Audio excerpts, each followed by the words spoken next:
வணக்கம் நண்பர்களே, நான் தான் உங்கள் ரியாஸ் கமத் பேசுகிறேன். தலைவர் சூப்பர் ஸ்டார் பற்றி பேசணுன்னா எவ்வளோ விஷயங்கள் இருக்குது. எதை பேசுறது, எதை விடுறது அப்படின்ற மாதிரி ஒரு குழப்பமாக தான் இருக்குமே தவிர, இவரை பற்றி என்ன பேசுறது என்ற குழப்பம் என்றைக்குமே இருந்ததில்லை. ஏன்னா அவ்வளோ விஷயங்கள் நமக்குள்ள புதைஞ்சி இருக்குன்னு தான் சொல்லணும். அந்த அளவுக்கு அப்பப்போ சந்தர்ப்பங்கள் வரும்போது அதுலேருந்து சில துளிகள் எடுத்து கொட்டுற மாதிரி சில விஷயங்களை பேசிக்கிட்டு வந்துட்டே இருப்போம்.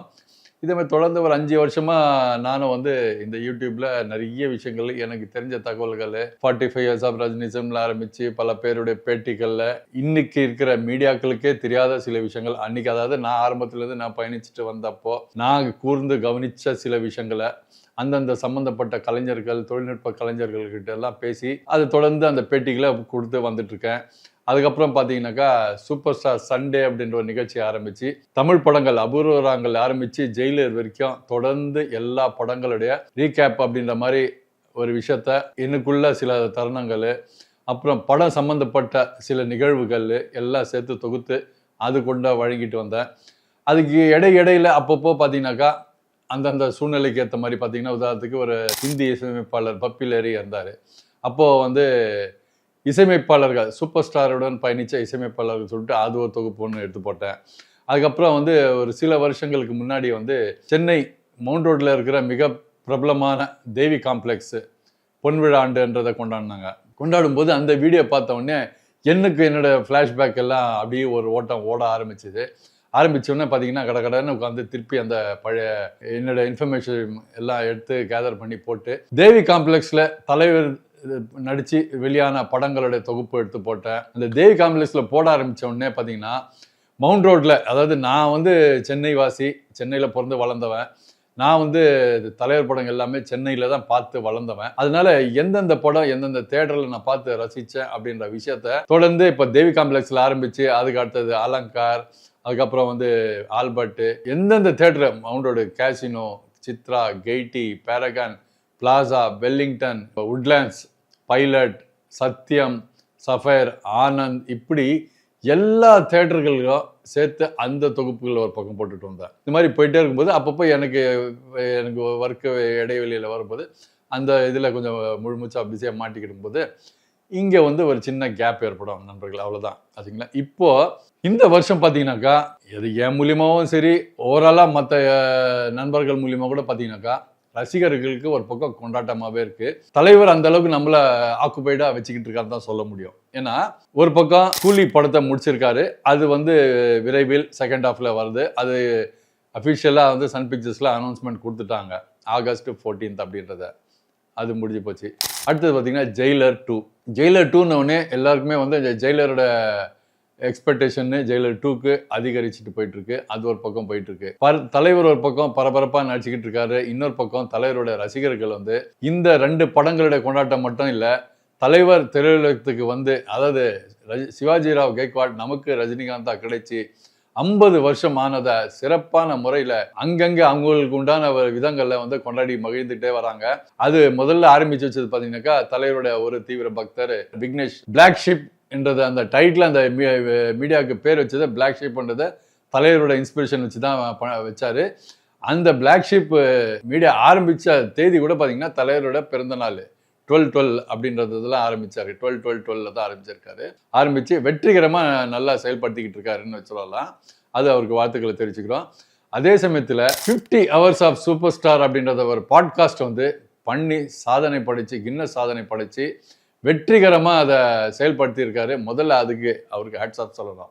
இது ஒரு சாதாரண விஷயம் இல்லை நண்பர்களே. 50 மணி நேரம் ஒரு மனுஷன் தூங்காம கொள்ளாம அப்படியே கிரிப்பா வச்சுட்டு இருக்குது. அது மட்டும் இல்லை, தான் தூங்காம 50 மணி நேரம் முழிச்சுட்டு இருக்கிறது, ஒரு வேலை பார்க்குறதுன்றது ஒரு பக்கம் இருந்தால் கூட இந்த 50 மணி நேரம் தலைவரை சார்ந்த சில திரையுலக பிரமுகர்கள் அதில் கலந்துக்கிட்டு தலைவர் பற்றி பல விஷயங்கள் நம்ம கூட பகிர்ந்துக்கிட்டாங்க இல்லையா, நமக்கு எல்லாம் தெரியப்படுத்தினாங்களே, அது எவ்வளோ பெரிய பாக்கியமான ஒரு விஷயம். நிறைய பேர் அவரே சொன்ன பார்த்தீங்கன்னா, இப்போ அர்ச்சனா மாதிரி ரசிகர்லாம் பகல்லாம் யாரெல்லாம் பிஸியாக இருக்காங்க, யார் வரேன்னு சொல்லுவாங்க, இல்லைன்னா விட்டுருப்பா, நைட்டு மிட் நைட்லலாம் எனக்கு சொல்லு, அந்த டைமில் நீ எப்போ கூப்பிட்டு நான் உடனே வரேன்னு சொல்லிட்டு அந்த மாதிரி தான் நைட்டு 2 மணிக்கெல்லாம் போயிட்டு அவங்க கலந்துக்கிட்டு இருக்காங்க. யோசிச்சு பாருங்க, பகலில் ஒரு மீடியாவுக்கு போகிறது, ஒரு இன்டர்வியூ கொடுக்குறதுன்றது ஒரு சகஜமான ஒரு விஷயம். ஆனால் நைட்டு மிட் நைட்டு விடிய காலம் எல்லாம் போயிருதுன்றது எவ்வளோ பெரிய விஷயம். அதை வந்து நம்ம தலைவர் மனசுல வச்சுக்கிட்டு அந்த பிரபலங்கள்லாம் பார்த்தீங்கன்னாக்கா நம்ம விக்னேஷ் அவர்களுக்கு ஒத்துழைப்பு கொடுத்து வெற்றிகரமாக நடக்க செஞ்சாங்க பாருங்க. அது அந்த வகையில் அதில் கலந்து கொண்ட அனைவருக்கும் நான் வந்து இந்த தருணத்தில் நான் நன்றி சொல்லிக்கிறேன். அதுக்கப்புறம் தலைவருடைய ரசிகர்கள் ரஜினிய தலைவர் 50 ரஜினிசம் 50 அப்படின்றத பல ஊர்களில் பல விதமாக கொண்டாடிட்டு இருக்காங்க.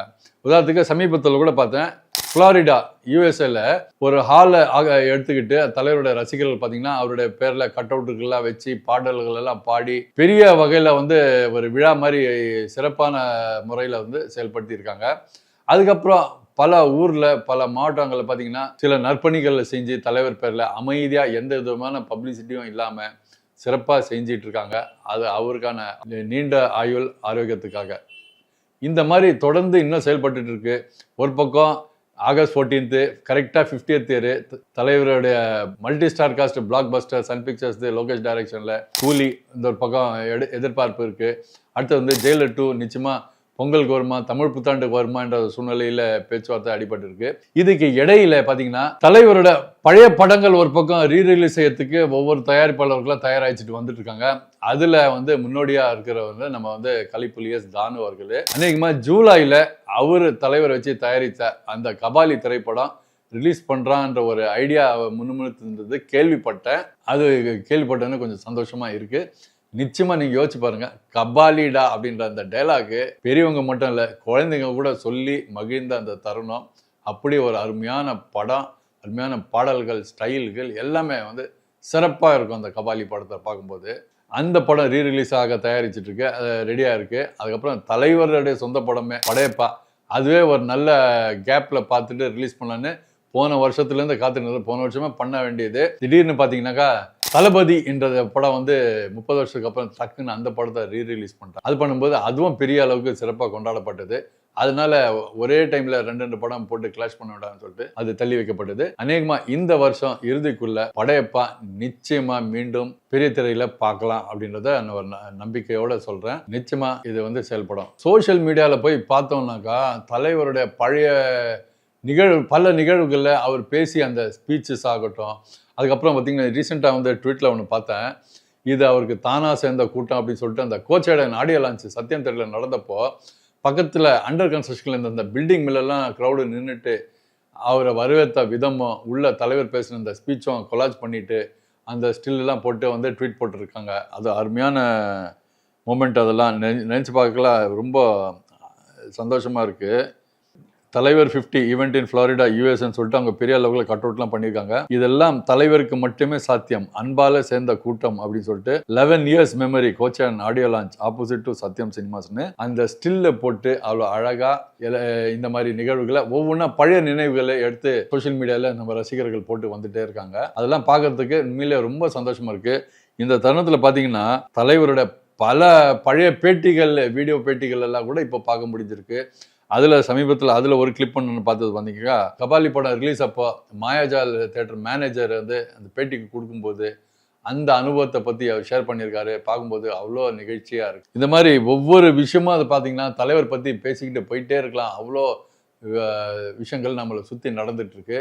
அதில் வந்து நம்ம சேகரிச்சுட்டு எடுத்து சொல்கிறதுக்கே நமக்கு வந்து டைம் பார்த்தது அவ்வளோ எபிசோட்ஸ் போயிட்டுருக்கோம். பத்தாவது இப்போ கூலிக்கு வந்து பார்த்தீங்கன்னாக்கா கேரளாவுக்கு அவுட்டோர் போயிருக்காருங்க. டெய்லி அவரை பார்க்கறதுக்கு காத்துட்டு இருக்கிற அந்த கூட்டம், அந்த அவருக்கு காரு கடந்து போகும்போது அவரும் மேலே காருக்கு வெளியில் வந்துட்டு கை அசைச்சபடி போகும்போது அவங்க கொண்டாடி மகிழ்கிற அந்த தருணம் பார்க்கறதுக்கு கண்கொள்ளா காட்சியாக இருக்குது. அவ்வளோ அருமையாக இருக்குது.